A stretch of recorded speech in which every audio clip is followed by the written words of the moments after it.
Hello and a very warm welcome to yet another edition of What Works, What Doesn't and Why, Insights from Evaluation. Today we will be discussing IED's recent report, which analyzes the additionality of ADB's non-sovereign operations. So what is additionality?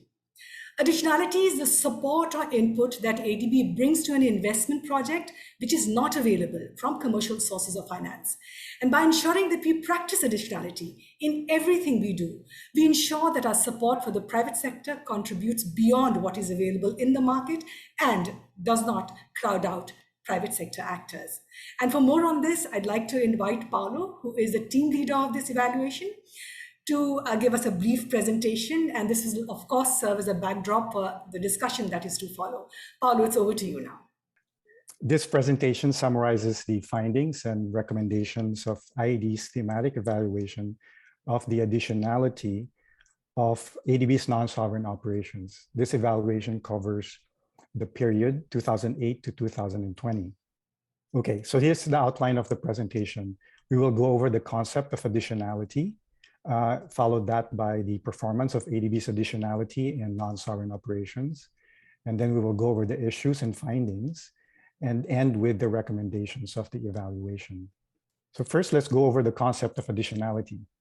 Additionality is a core element in an MDB support for private sector operations, leading to development impact by adding value over and beyond what is available in the private sector market. Can be broadly classified as financial and non-financial. While ADB delivered additionality in most of its projects, the satisfactory rates have been trending downwards. And as we can see in this graph on the right, the 3-year moving averages show that the rate trended downwards from a high of 91% in 2010 to 2012 to a low of 54% in the years 2017 to 2019. This decline was driven by a shift in the evaluated portfolio to a higher concentration in financial institution transactions, where the evidence for verifying financial additionality with more established borrowers was thin, and where there was rapid market development in some DMCs. Now, the performance of additionality varied by sector. In terms of energy projects, it performed better at 85%. Compared to finance at 65%. By region, it also varied. Southeast Asia had the highest additionality satisfactory rate, while East Asia obtained the lowest. Satisfactory rates for financial additionality were significantly higher than for non-financial additionality. Now for the issues, first, the concept of additionality has not been well understood within the bank, with some confusing additionality with development impact. While financial additionality is a requirement for non-sovereign operations in the Operations Manual Section D10, the document and its associated staff instructions are unclear as to whether financial additionality is a necessary precondition for project approval. This is inconsistent with statements made under Strategy 2030 and PSOD's operational plan in 2019. This inconsistent approach to financial additionality risks crowding out private sector market in favor of anticipated benefits from non-financial additionality. However, it is difficult to determine the economic benefits from non-financial additionality, which occurs over time, while the damage to long-term sustainability of the private sector financing market occurs at closing of the loan. Third, the additionality of non-sovereign operations has not been consistently incorporated in the country partnership strategies. Fourth, ADB did not have a formal system for assessing additionality at entry or for monitoring the achievement of additionality during the evaluation period.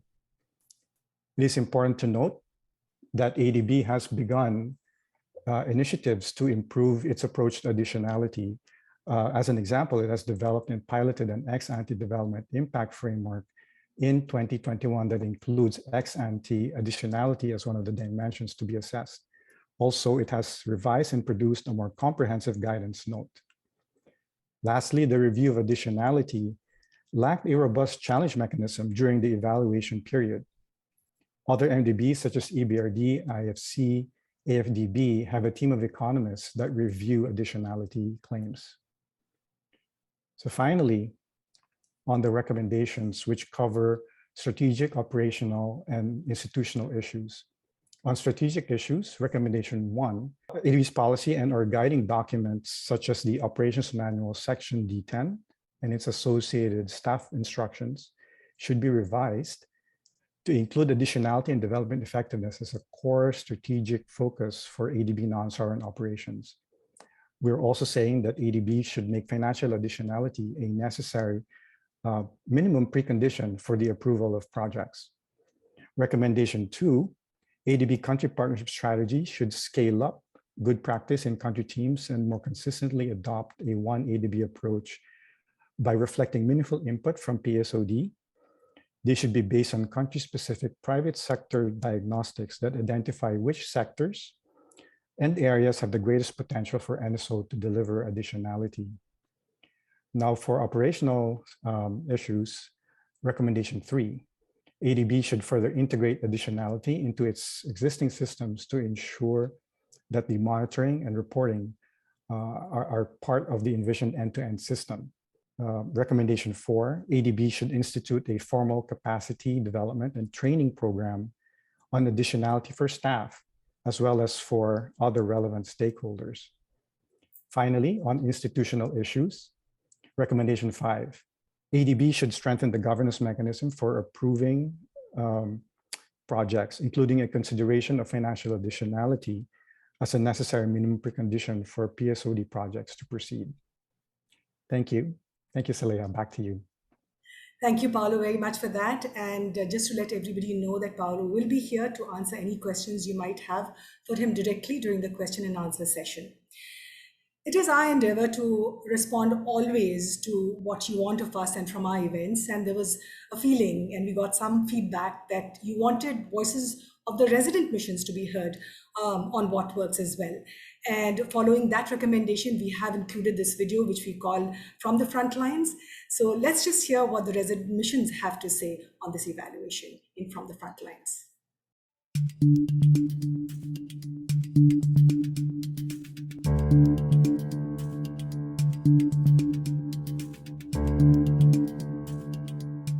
Evaluation is a good tool to help us learn the lessons from previous projects and identify the areas to improve.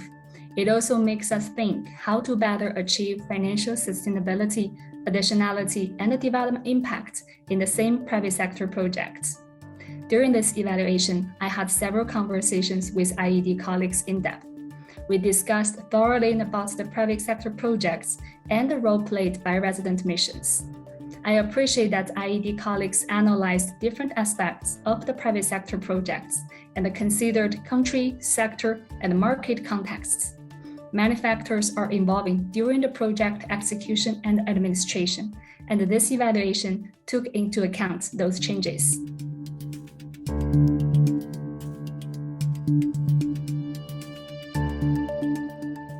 While I do agree with some of the report's recommendations on developing guiding principles on additionality, providing staff training, etc., I have a different opinion on the key recommendations of having financial additionality as a precondition for all NSO projects for two reasons.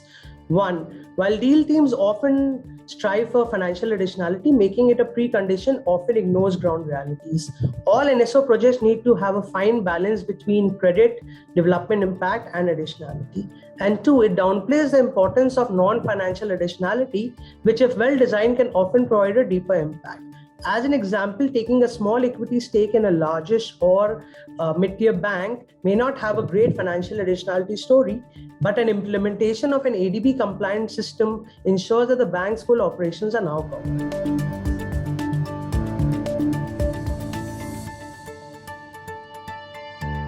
Right, so we have a very impressive lineup of panelists who I'll introduce to you shortly, and I'll request the panelists to please turn on their videos when I call your names.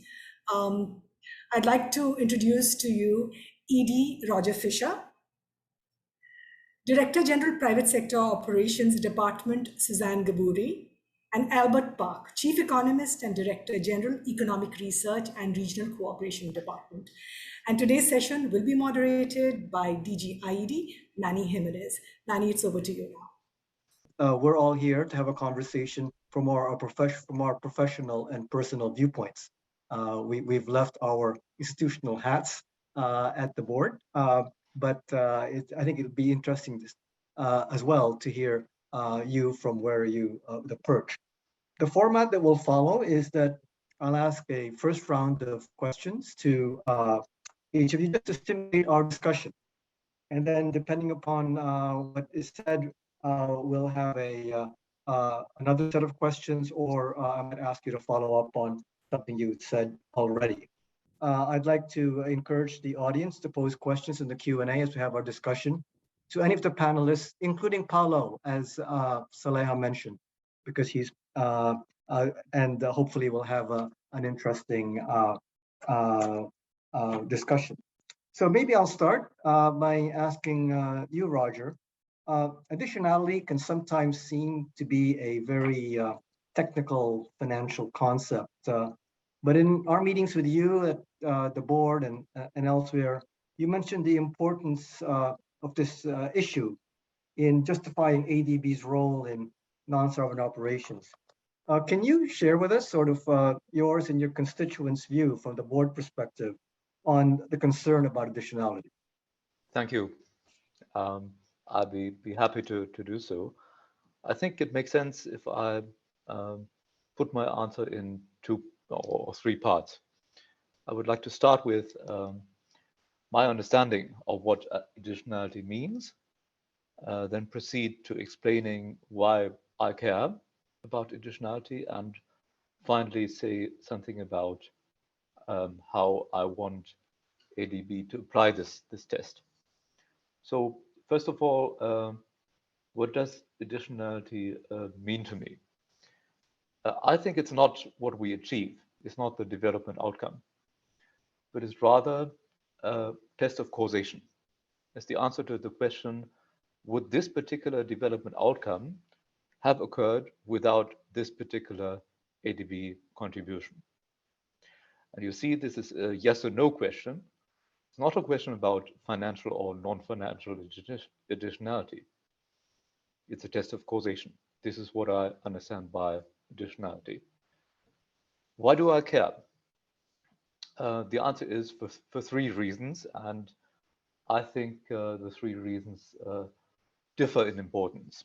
I hear a lot from economists about the importance of not displacing, not distorting private markets, and obviously this is important. Although I know that probably most of the markets we operate in are already distorted, which makes me think of this second best principle, that maybe sometimes one distortion, if we are lucky, may offset the other. Second reason is the one your evaluation with good reason pointed to. That's really hard to measure the damage done by this distortion, and it's also hard to measure the benefit of non-financial additionality. But the point I care most about is the third point, which is I don't think ADB should be wasting resources. And if we have a situation where we put resources into something that would have occurred anyway without ADB intervention, that's wasting resources to me. So the 3 reasons: preventing crowding out, tackling the measuring problem, and not wasting resources. Now, how should we apply this test? I think it's in a way obvious that additionality depends on the context, on the relevant market where we actually operate. And this will differ depending on country, sector, depending on time. Things that might not be additional in normal times will definitely be additional in crisis times. And to gauge that, we need people who know the markets. Of course, PSOD colleagues who operate every day in this market and have a feel of what's possible, what this market can produce in this particular situation, and what it can't.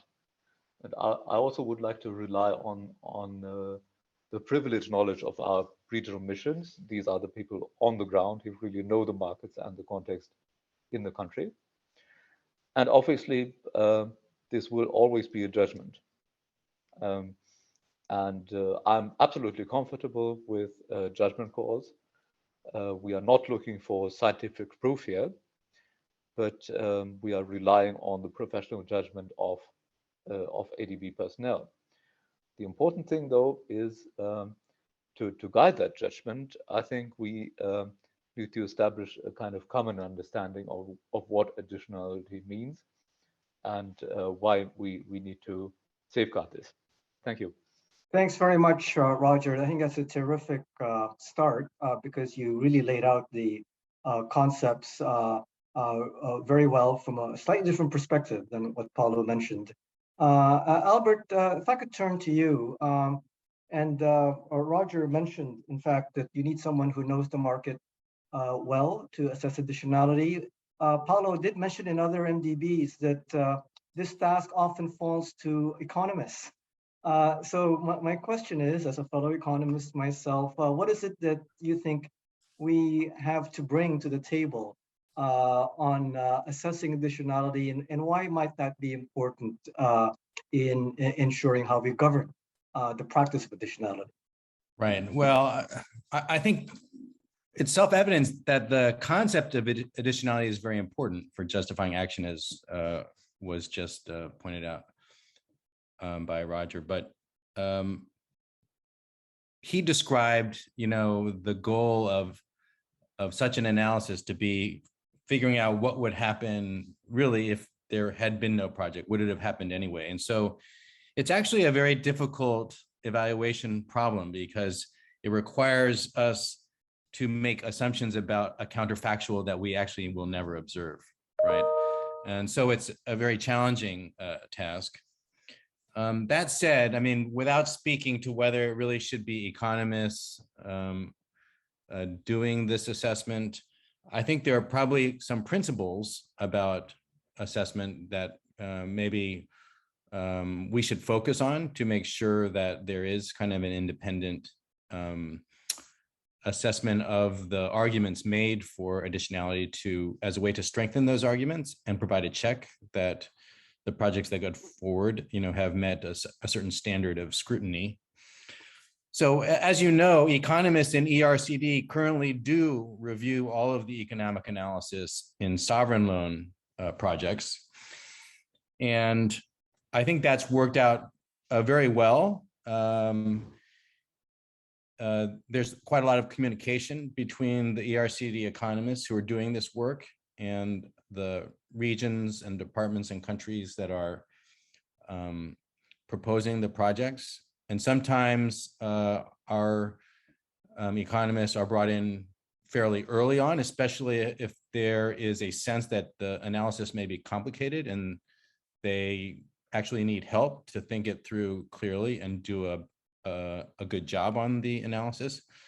And some of the projects, we only see it towards the end, and we're basically just doing a check. We're reading the economic analysis that's been done, and we're making an assessment of whether it seems reasonable or not. And I think the fact that ERCD is not directly responsible for any of the projects or the outcomes gives it a kind of distance and impartiality in making these assessments. Although, of course, they're working closely with the country operations people, so they understand kind of the motivations, and yet they, I think, are trying to hold their own principles. So one of the principles of assessment, I think, for additionality and anything else, I think it also could be said for development impact, however you're going to define that, is that there be an independent assessment. A second issue which has come up, because I believe I've asked around our department in the past, there were periods where some economists in the ERC did actually evaluate private sector projects many years ago, as far as I understand. One of the issues that came up was about information, getting the full information set.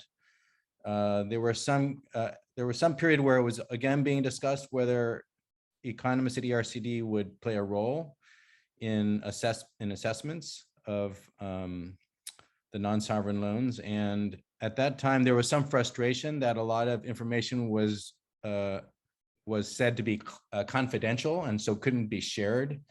And I think that made it hard, I think, for economists to feel comfortable making assessments. I'm not sure all of the reasons for that, why that was an issue, why if we're all one ADB, if one part of the bank can see all of the information, why can't the people assessing it see all of the information? But it has been told to me that that was an issue in the past. Maybe it's not an issue now. But obviously you can't do a good independent assessment unless you have good information.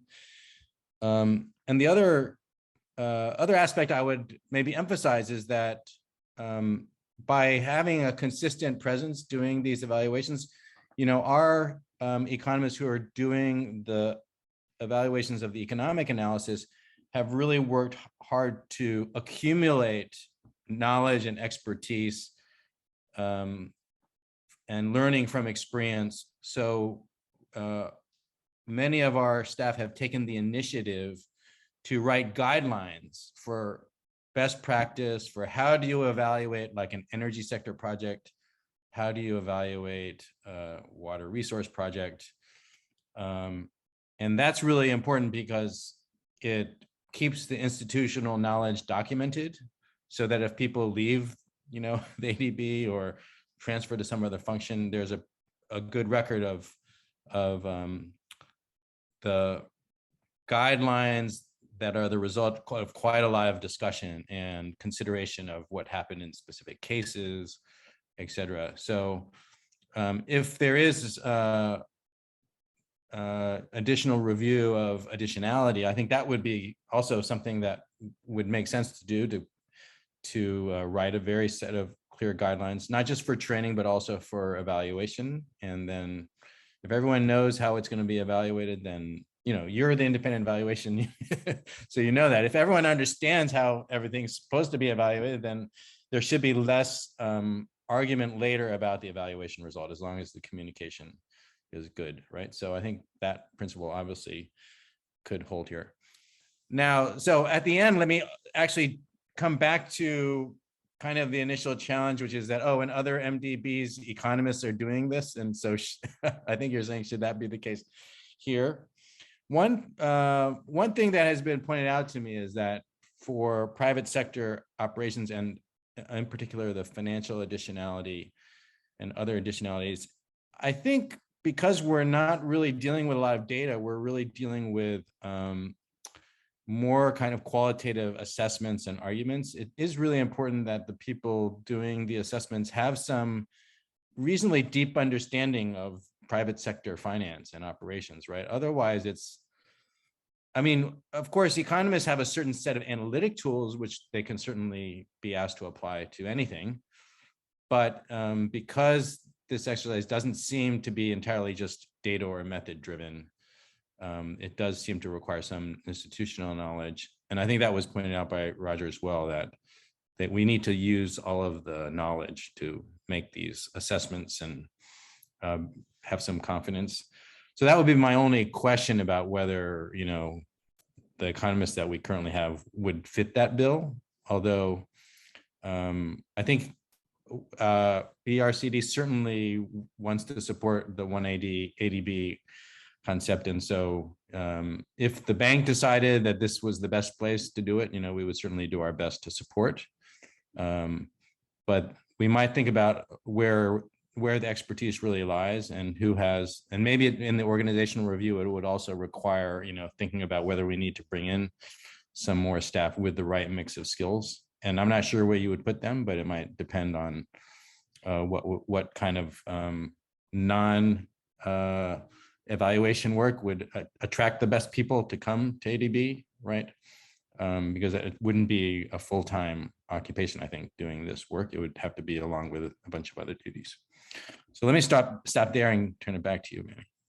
Thanks a lot, Albert. And for someone who's just come into ADB, you were remarkably astute in being careful about whether or not to take on a new job. Right. You're just trying to create work for me. Yeah.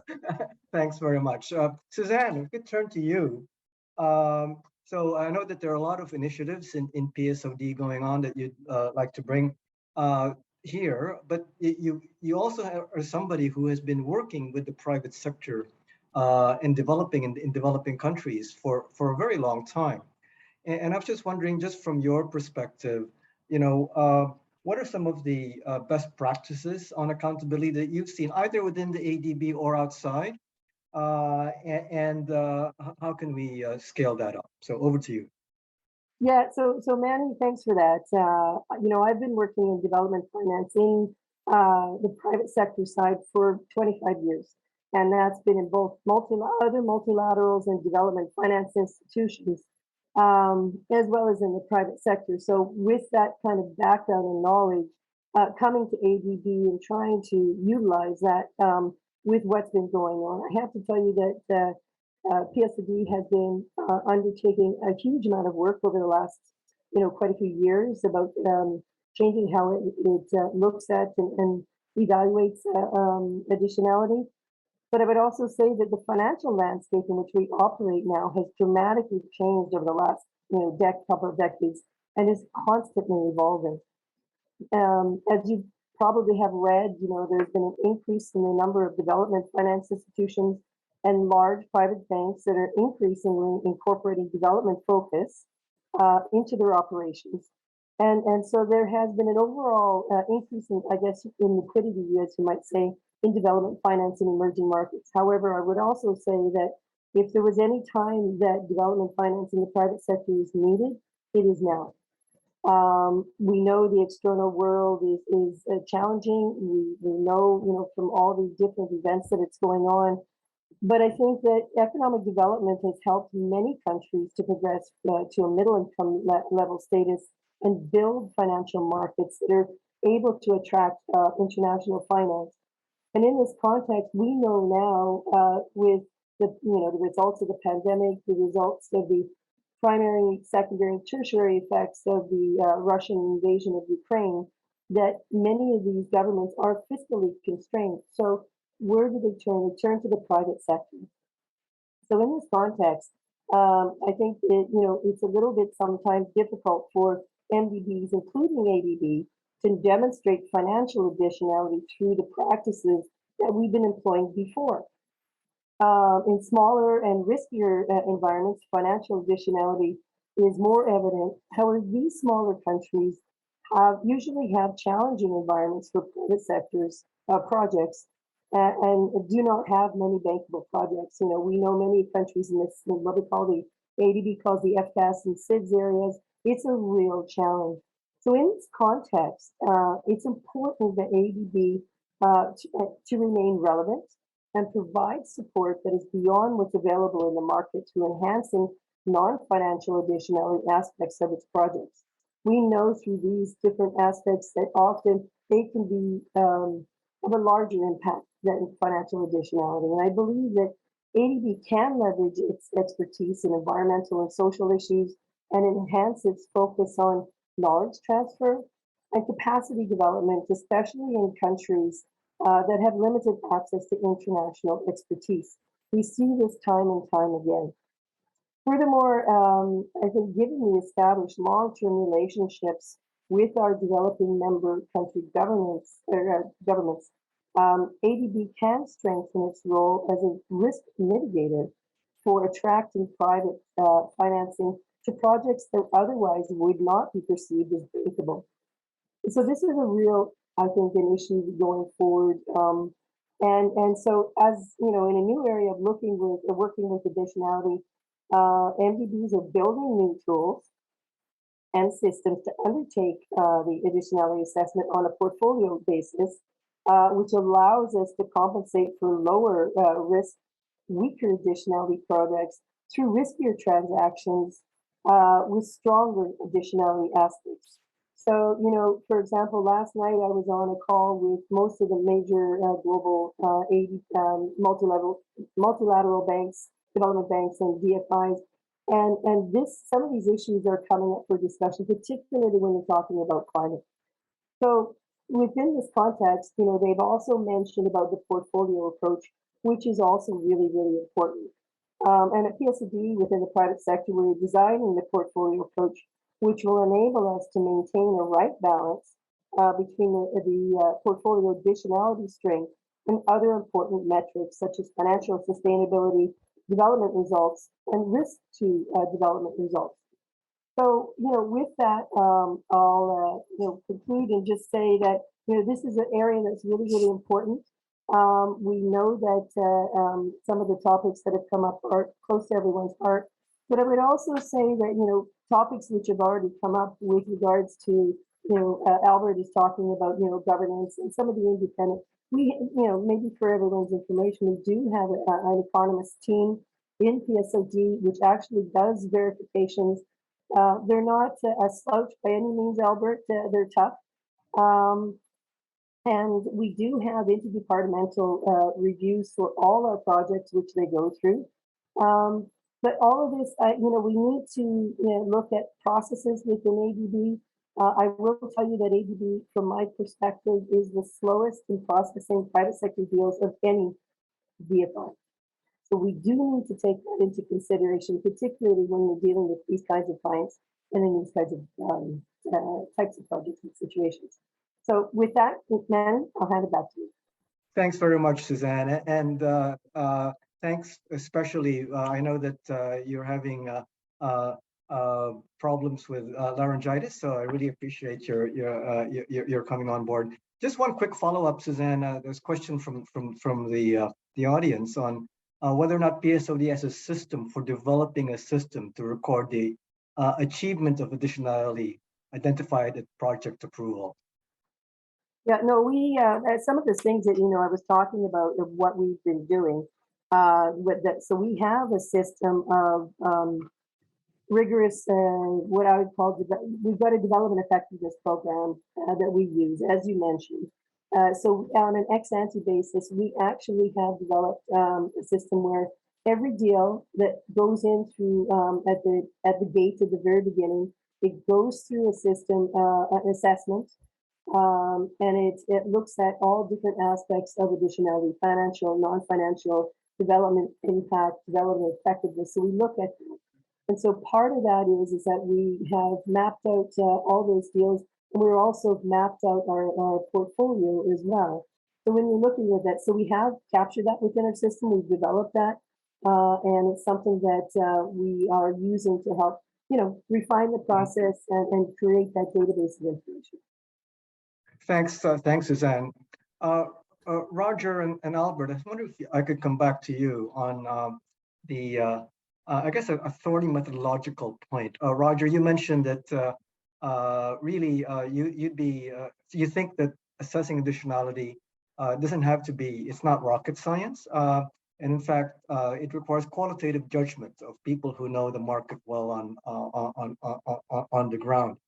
Now, my question is, the evaluation found that the understanding of additionality, which is it's a very nuanced topic, it's quite variable across our staff. And my question both to you, and then I'll ask Albert also to comment, is what kinds of capacity do you think would be needed to make sure that we may be assessing qualitatively, but we are doing so in a rigorous way that safeguards the institution and the countries we serve? Roger first, and then I'll turn to Albert. Hard question. I think there are two ingredients we need to get there. The first one I already mentioned. We need people with sound professional judgment who know the market. And one of the many reasons why we need those people is just the point Suzanne was making. Markets are changing. What was additional yesterday might not be tomorrow, and the reverse. So people with good professional market knowledge and judgment. And the second thing is one thing, Manny, your evaluation really pointed us to, which is, I wouldn't call it a conflict of interest, but if I would just imagine in my everyday board work, me drafting a statement for the Europe Plus coalition, and someone asking me, could anyone but you have drafted that statement? Of course, I'm being biased. My answer would be, I'm the only one who would be able to do that. And I think it really makes sense for an organization to balance this bias institutionally. Suzanne already pointed to the practice, how PSOD does it. I'm really open and flexible about how we solve this problem, as long as it works. Maybe a final point. Of course, additionality continues to be a conversation between management and the board. And that's why always in the past and also in the future in our papers, we will be looking at justifications for the exact contribution that management suggests. So sometimes I read papers who say there's a reason for ADB to be there, but I'm looking for a justification of the exact contribution that's proposed. Why does ADB need to provide that kind of finance? Why does ADB need to provide that kind of advice or other support? So we as a board can make that judgment and find our own answer to this yes or no question, which I mentioned at the outset. Would this exact development outcome have occurred without that exact contribution of ADB? Thanks. Thanks, Roger. Albert? I'm hardly an expert on the science of how to assess additionality. But I think just like any type of evaluation methodology, if you want consistency and rigor, then you need to train and you need to understand what the state of the art is, and then you need to train people to follow those practices to the best of their ability. One thing I'm sensing, though, is that maybe there isn't a lot of complete consensus about the standards for additionality. And so maybe there isn't a very kind of one shoe fits all kind of way to think about it. It could be vary by the type of project, or it could be vary by kind of just philosophical views about what's impactful and what's not. And so I think if the variation in understanding that you're finding in the evaluation reflects, it could reflect that people just really are not understanding concepts they should understand, and that's variation. But it could also be that there's kind of disagreement or different ways to view these things. And if the bank feels that there should be a consistent way to interpret these things, both in general, but also perhaps in application to specific contexts or specific types of projects, then that discussion needs to happen internally first to agree on what the guidelines should be, and then to obviously train people and to have a dialogue so that even people who disagree with those guidelines at least understand why they are the way they are, and that they should feel some obligation to follow them.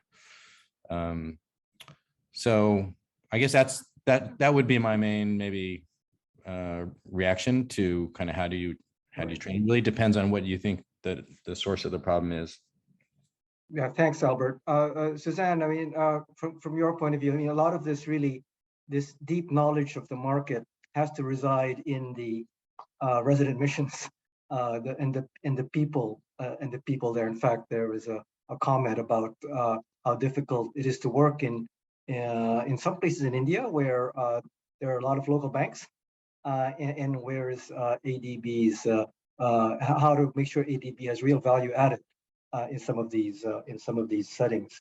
Any ideas for you and your colleagues on how to strengthen the role of these resident missions in doing the kinds of difficult assessments that both Roger and Albert raised? Yeah, no, that's a good question, because with all the questions or discussions going on now with the resident mission review, the organizational review, I think it's important, particularly in those markets where private sector is becoming more prevalent. I think that Asian Pacific is an area where we've seen big changes in the movement of economies, as we were mentioning before. So it's really important that, you know, we get the appropriate skills in there from, and you know, I think Albert, you had also mentioned that, and Manny, you know, it's really important to have those skills to do that. And I don't disagree with you on that.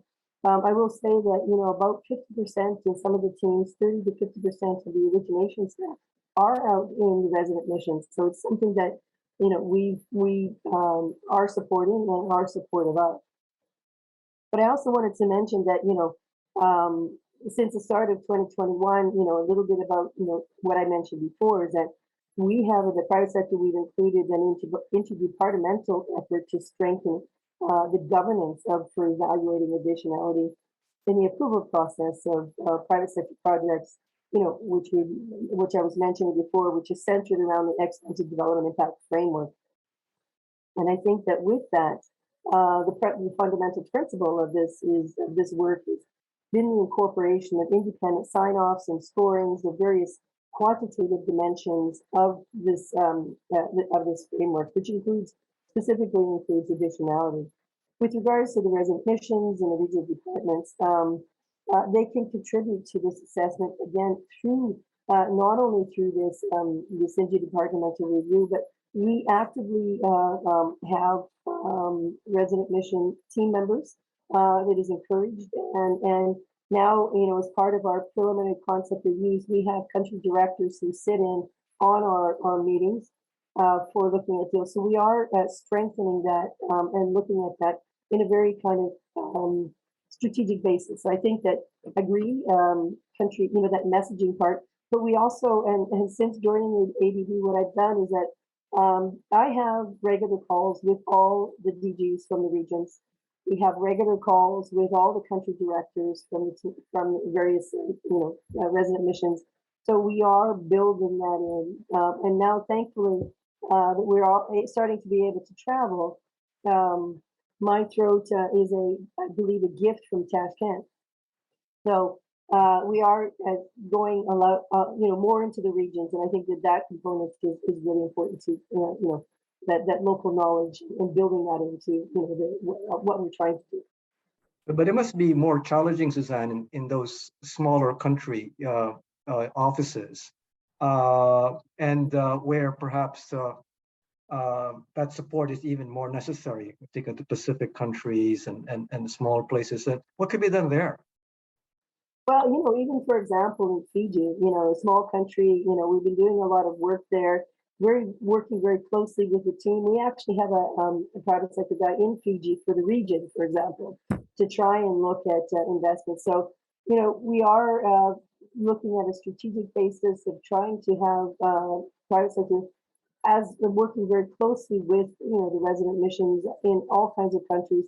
And you're right, there's certain countries that you know, it's just too challenging to do work in, that you don't find bankable projects. And so, you know, it's something that is a continual top of mind of how do we continue to, you know, improve that aspect of it. Thanks, Suzanne. Paulo, there's a question about the evaluation. I was wondering if you could address that. And that it's basically a question on whether the declining trend performance of additionality, success in additionality, is really also perhaps partly due to perhaps changing goalposts, or if I may, on the evaluation framework. What is your view about that, as you saw in the chat? It's a good question. I wouldn't say it's a changing goalpost per se. I think the person's question was asking whether there was a weakening framework that basically did not enable ADB or us to capture what was the additionality in the first place. And I think to a certain extent, the answer is yes. There is a little bit of that. We've pointed out in the report that we had a weak framework or a system for capturing additionality upfront.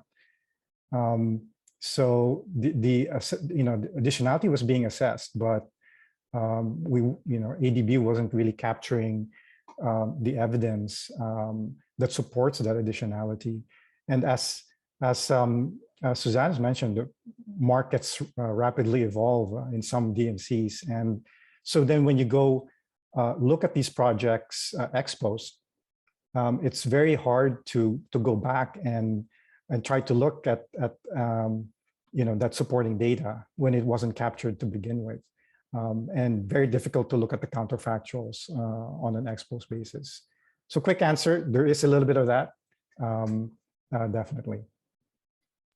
Yeah, thanks. Thanks, Paulo.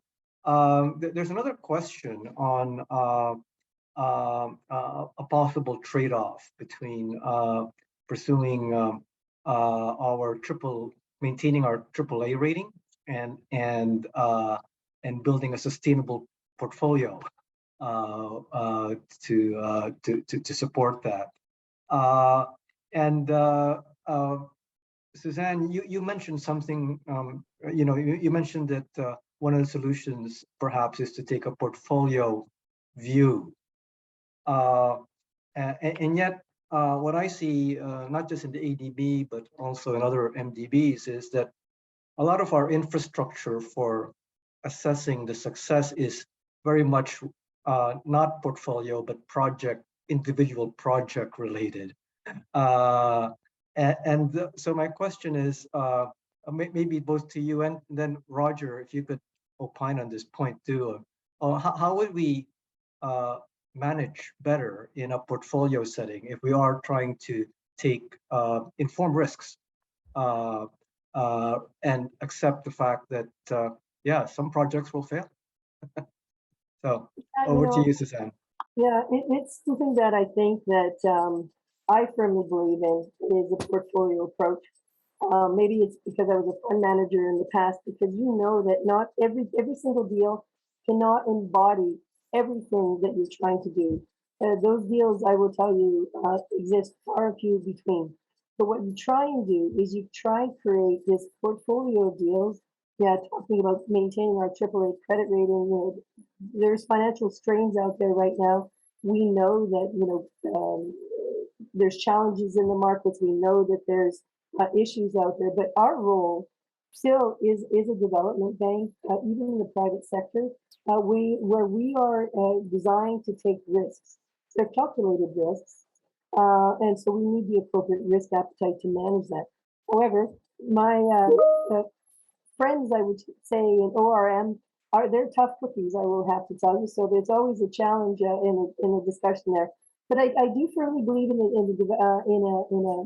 a portfolio approach, not only from additionality, but from a financial sustainability point of view, from a sustainability point of view, period. Because you're going to have the bigger, infrastructure projects, which are, and you bring in additionality through there in different ways, so that you can actually do the smaller, really high risk, smaller deals in challenging markets. And then through that, you come up with a better balance within the portfolio. So, it's again, it's about judgment. It's about, there's no magic to this, and it's really hard work. So. Thanks, Suzanne. Roger, I mean, what really Suzanne is speaking to is trying to ask a question about the appetite for risk in our institution. And you at the governance level of the board, I mean, do you think there would be an appetite for taking on this additional risk prudently? What do you mean by this additional risk? Managing at the portfolio level and at the, yeah. In my experience in board practice, every time we meet at the board, we are deciding in favor of risky projects. So we know that a certain amount of risk is inevitably embodied in our mission. We accept that. I think the interesting and relevant discussion is about the level of risk we are prepared to accept. And I think part of it really depends on what are the development outcomes we have a fair chance to achieve. And in these cases, of course, I think at least my constituency and probably others would be prepared to accept even more risk. Second thing about the trade-off, also a very complex question, but it makes me think of one item of your evaluation, where, if I'm not mistaken, you find a positive correlation between three things: risk, return, and development impact.